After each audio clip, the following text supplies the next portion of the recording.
김철수 씨는 30년을 한 회사에서 일했습니다. 매일 아침 7시에 일어나 출근하고 저녁 늦게 집에 돌아오는 삶이었습니다. 퇴직금 통장에 찍힌 1억 2천만 원. 그 돈을 보면서 그는 평생 꿈꿔왔던 계획을 실행에 옮기기로 했습니다.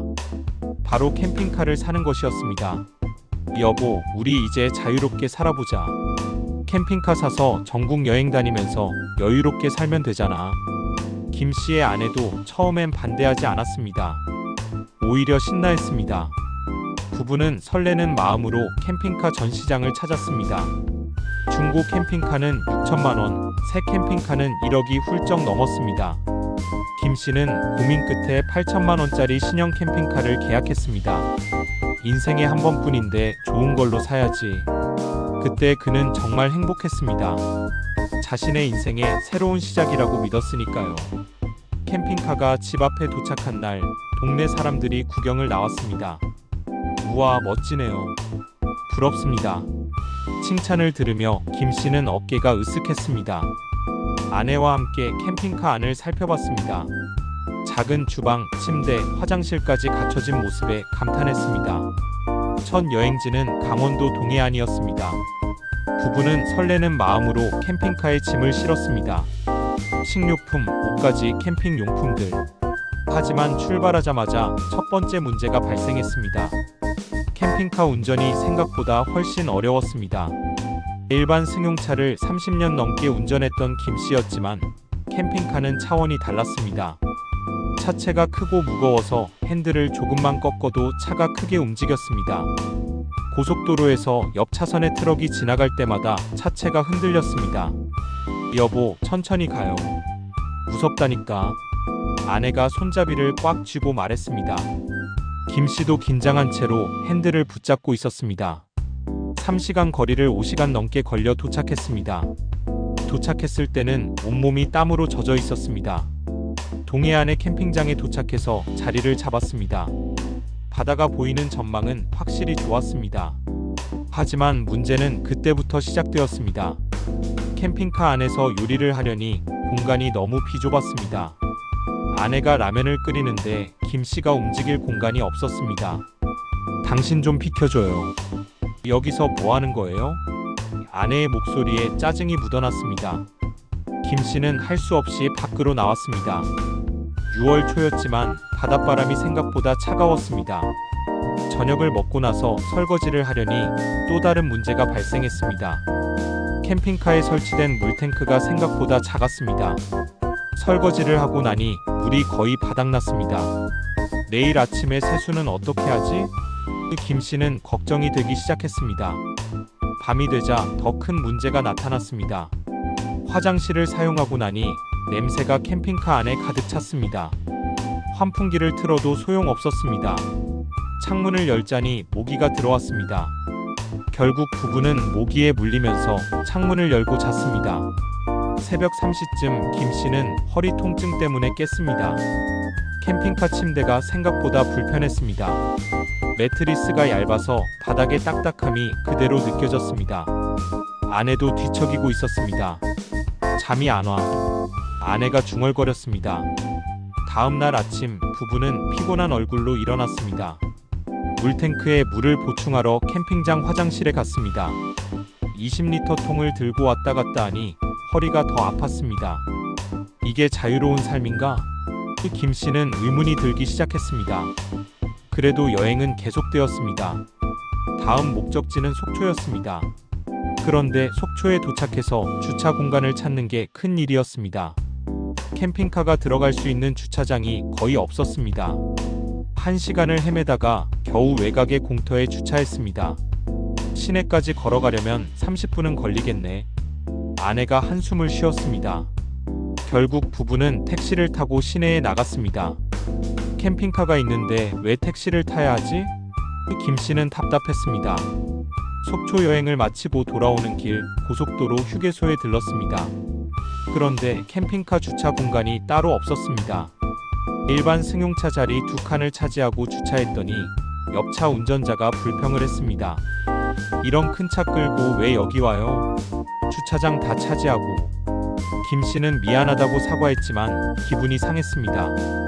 8천만 원을 들여 산 캠핑카인데 환대받기는커녕 눈치를 봐야 하다니. 휴게소에서 화장실만 다녀오고 서둘러 출발했습니다. 집으로 돌아오는 길 연료 경고등이 켜졌습니다. 주유소에 들어가 기름을 넣는데 깜짝 놀랐습니다. 경유 120리터가 들어갔습니다. 주유비만 18만 원이 나왔습니다. 이틀 여행에 기름값만 이렇게 나오면 김 씨는 계산기를 두드려 봤습니다. 집에 도착해서 캠핑카를 청소하는데 또 문제가 생겼습니다. 화장실 오물통을 비워야 했습니다. 설명서를 보고 작업을 시작했는데 냄새가 너무 심해서 구역질이 났습니다. 이걸 내가 하고 있나? 김 씨는 한심한 생각이 들었습니다. 첫 여행에 피로가 가시지도 않았는데 캠핑카 관리비 청구서가 날아왔습니다. 보험료, 자동차세, 정기 점검비까지 합쳐서 월 35만 원이 나왔습니다. 거기에 주차비까지 더하면 월 50만 원이 넘었습니다. 여보, 이거 유지비가 장난이 아닌데? 김 씨가 걱정스럽게 말했습니다. 아내도 표정이 어두워졌습니다. 그러게요. 차라리 그냥 호텔에서 자는 게 나을 것 같아요. 하지만 이미 8천만 원을 투자한 상황이었습니다. 그래도 한두 번 더 타봐야지. 아직 적응을 못한 것뿐이야. 김 씨는 스스로를 위로했습니다. 두 번째 여행은 지리산이었습니다. 이번엔 일주일 일정으로 계획을 잡았습니다. 하지만 출발하기 전부터 문제가 생겼습니다. 캠핑카에 넣을 짐을 싸는데 공간이 부족했습니다. 일주일치 옷과 식료품을 다 넣으니 캠핑카 안이 꽉 찼습니다. 이렇게 좁았나? 김 씨는 답답함을 느꼈습니다. 지리산으로 가는 길은 산길이 많았습니다. 캠핑카로 산길을 오르는 건 정말 힘들었습니다. 엔진 소리가 크게 울리며 차가 천천히 올라갔습니다. 뒤에서 승용차들이 경적을 울렸습니다. 빨리 가요. 뒷차 운전자가 소리를 질렀습니다. 김 씨는 식은땀을 흘리며 악셀을 밟았지만 캠핑카는 더 빨리 갈 수가 없었습니다. 결국 갓길에 차를 세우고 뒷차들을 먼저 보내야 했습니다. 지리산 캠핑장에 도착했을 때는 이미 해가 져 있었습니다. 피곤한 몸을 이끌고 저녁을 준비했습니다. 그런데 프로판 가스가 떨어져서 요리를 할 수가 없었습니다. 가스통을 어디서 구하지? 한밤중에 가스통을 구할 방법이 없었습니다. 결국 그날 밤은 컵라면으로 저녁을 때웠습니다. 8천만 원짜리 캠핑카에서 컵라면을 먹고 있네. 김 씨는 허탈한 웃음이 나왔습니다. 다음 날 아침 더 큰 문제가 발생했습니다. 캠핑카 냉장고가 고장났습니다. 전날 사온 고기와 야채가 다 상했습니다. AS 센터에 연락해야 하는데 여기서 어떻게? 산속이라 AS 기사가 오려면 이틀은 걸린다고 했습니다. 여행을 포기하고 집으로 돌아갈 수밖에 없었습니다. 수리비로 80만 원이 나왔습니다. 이게 뭐 하는 짓인가? 김 씨는 한숨만 나왔습니다. 그 후로 캠핑카는 집 앞 주차장에 세워져 있었습니다. 한 달이 지나고 두 달이 지났습니다. 주차비와 관리비만 계속 나갔습니다. 아내는 더 이상 캠핑카 여행을 가자는 말을 하지 않았습니다. 여름이 되자 또 다른 문제가 생겼습니다. 캠핑카 안에 곰팡이가 피기 시작했습니다. 환기를 제대로 안 해서 습기가 차 있었던 겁니다. 청소를 하려고 들어갔다가 김 씨는 충격을 받았습니다. 천장과 벽에 검은 곰팡이가 번져 있었습니다. 이걸 어떻게 다 닦지? 곰팡이 제거제를 사서 하루 종일 청소를 했습니다. 손이 부르트고 허리가 아팠습니다. 이럴 거면 뭐하러 샀나? 김 씨는 후회가 밀려왔습니다. 가을이 되었습니다. 동네 이웃이 김 씨에게 말했습니다. 아니, 그 비싼 캠핑카 사놓고 왜 안 타세요? 아까운데. 김 씨는 대답할 말이 없었습니다. 타고 싶어도 탈 수가 없었습니다. 운전도 힘들고 유지비도 부담스럽고 관리도 어려웠습니다. 10월쯤 김 씨는 캠핑카를 팔기로 결심했습니다. 중고차 사이트에 매물을 올렸습니다. 8천만 원에 산 지 6개월 만이었습니다. 그런데 문의 전화가 거의 오지 않았습니다. 한 달 후 겨우 한 명이 보러 왔습니다.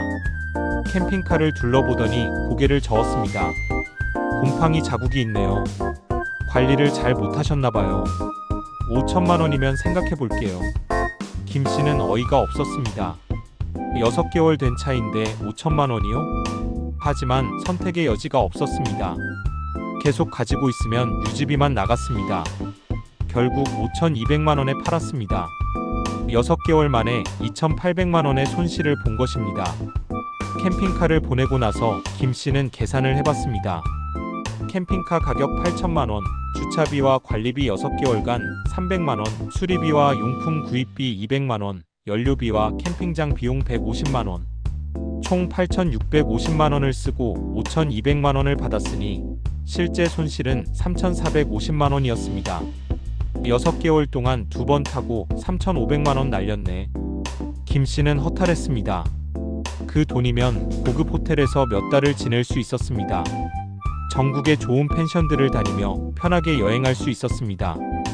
더 큰 문제는 부부 관계였습니다. 캠핑카 때문에 아내와 다툰 횟수가 늘었습니다. 당신이 무리하게 산 거잖아요. 내가 반대했어야 했는데. 아내의 원망 섞인 말에 김 씨는 할 말이 없었습니다.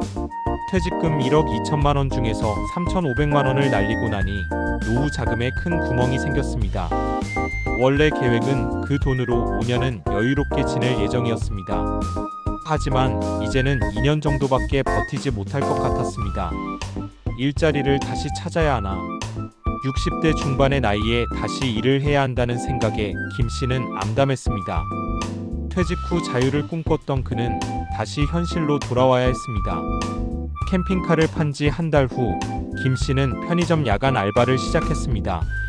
시간당 9,500원. 하루 8시간 일하면 76,000원이었습니다. 한 달이면 200만 원 정도 벌 수 있었습니다. 처음 편의점에 출근하던 날, 김 씨는 복잡한 심정이었습니다. 30년간 중견기업의 부장으로 일했던 그가 이제는 편의점 아르바이트생이 되었습니다. 이게 내 인생인가? 자괴감이 들었습니다. 어느 날 편의점에 예전 회사 후배가 들어왔습니다. 후배는 김 씨를 알아보고 놀란 표를 지었습니다. 부장님, 여기서 뭐 하세요? 김 씨는 어색하게 웃으며 대답했습니다. 아, 그냥 심심해서 일 좀 하고 있어. 후배가 나간 후 김 씨는 한참을 멍하니 서 있었습니다. 캠핑카만 사지 않았어도 이런 일은 없었을 겁니다. 편하게 집에서 쉬면서 취미 생활을 하고 가끔 국내 여행을 다니면서 여유롭게 살 수 있었습니다. 아내와의 관계도 더 나빠졌습니다. 김 씨가 편의점에서 일하는 모습을 보고 아내는 매일 한숨을 쉬었습니다. 우리 또래 친구들은 다 편하게 사는데 우리만 이 고생이야. 아내의 말 한마디 한마디가 가슴에 박혔습니다. 밤 10시부터 아침 6시까지 일하고 집에 돌아오면 온몸이 쑤셨습니다. 젊은 직원들도 힘들어하는 야간 근무를 60대 중반의 몸으로 버티는 건 정말 힘들었습니다. 이걸 언제까지 해야 하나? 김 씨는 절망스러웠습니다. 1년이 지났습니다. 편의점에서 번 돈을 모아 2천만 원 정도 저축했습니다. 그래도 캠핑카로 잃은 돈의 절반 정도밖에 안 되었습니다. 앞으로 1년은 더 일해야 원금을 회복할 수 있을 것 같았습니다. 김 씨는 종종 캠핑카를 샀던 그날을 떠올렸습니다. 그때 조금만 더 신중하게 생각했더라면, 주변 사람들의 조언을 들었더라면, 현실적으로 계획을 세웠더라면, 후회만 밀려왔습니다. 캠핑카를 산 사람들의 블로그를 찾아봤습니다. 생각보다 김 씨와 비슷한 처지의 사람들이 많았습니다. 캠핑카 구입 후회합니다. 캠핑카 유지비가 장난 아닙니다. 캠핑카 팔았습니다. 같은 글들이 수없이 많았습니다. 한 블로거는 이렇게 썼습니다. 캠핑카는 낭만이 아니라 현실입니다. 운전 스트레스, 유지비 부담, 관리의 어려움을 각오해야 합니다. 1년에 10번 이상 여행을 다닐 게 아니라면 절대 사지 마세요. 김 씨는 그 글을 보며 고개를 끄덕였습니다. 정말 그 말이 맞았습니다. 자신은 낭만만 보고 현실을 보지 못했습니다. 퇴직 후에 자유로운 삶을 꿈꿨지만 그 꿈이 얼마나 비현실적이었는지 이제야 깨달았습니다. 지금 김 씨는 편의점 일을 계속하면서 조금씩 생활을 안정시켜가고 있습니다. 아내와의 관계도 천천히 회복되고 있습니다. 하지만 캠핑카로 인한 상처는 쉽게 아물지 않습니다. 김 씨는 이제 다른 퇴직자들에게 조언합니다. 퇴직금으로 큰 결정을 내리기 전에 정말 신중하게 생각하세요. 특히 캠핑카 같은 큰 물건은 더욱 그렇습니다. 낭만만 보지 말고 현실을 봐야 합니다. 퇴직 후 산 캠핑카가 김 씨의 인생을 망쳤다는 표현은 과장이 아닙니다. 경제적으로도 정신적으로도 가정적으로도 큰 타격을 입었습니다. 그가 바라는 건 단 하나입니다. 다른 사람들은 자신과 같은 실수를 하지 않기를 바랄 뿐입니다. 캠핑카를 꿈꾸는 퇴직자 여러분, 구매하기 전에 꼭 렌트를 해보세요. 최소 5번 이상 충분히 경험해본 후에 결정하세요. 유지비를 계산해보세요. 주차 공간은 있는지, 운전할 자신이 있는지, 정말 자주 여행을 다닐 수 있는지 냉정하게 따져보세요. 김철수 씨의 이야기는 많은 퇴직자들에게 경종을 울립니다. 퇴직금은 노후의 마지막 안전망입니다. 그 돈으로 낭만을 사기엔 인생이 너무 현실적입니다. 신중하고 또 신중하게, 그것이 김 씨가 비싼 대가를 치르고 얻은 교훈입니다.